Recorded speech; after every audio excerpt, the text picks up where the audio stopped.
My family loves to overshare. This lack of filter sometimes has the tendency to get people into trouble because not all the information is provided even when it's meant harmlessly. My parents are a bit older, prime okay, boomer age. I was talking to my dad the other day on the phone because his birthday dinner was a few days later. I asked how mom was doing, and he goes on to tell me a story how my mom and Aunt Karen were at the store and the cashier made a mistake.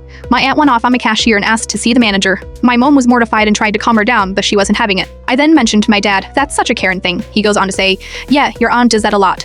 I tell him, that's the funny part. The Karen bean is a real thing. It's when an entitled, typically white, woman gets angry at the smallest mistake and asks for the manager. My dad found this hilarious, and I explained in more detail. I sent him a few links to sites explaining it online. He finds all of this hilarious, and she even has the Karen name. This sends him down the Google Images rabbit hole, and the next few days he sends me random memes of Karens doing Karen stuff, adding, "Your aunt did this last week, where I think this one is about your aunt." This leads up to his birthday dinner with extended family. My dad's birthday dinner is going well. Everyone is having a good time, good food and drinks, etc.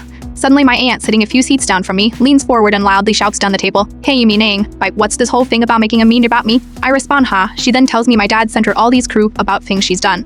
He didn't differ the context, that it's a generic name from the internet, and what it's about. Now my aunt thinks I made all these crew about her real-life events.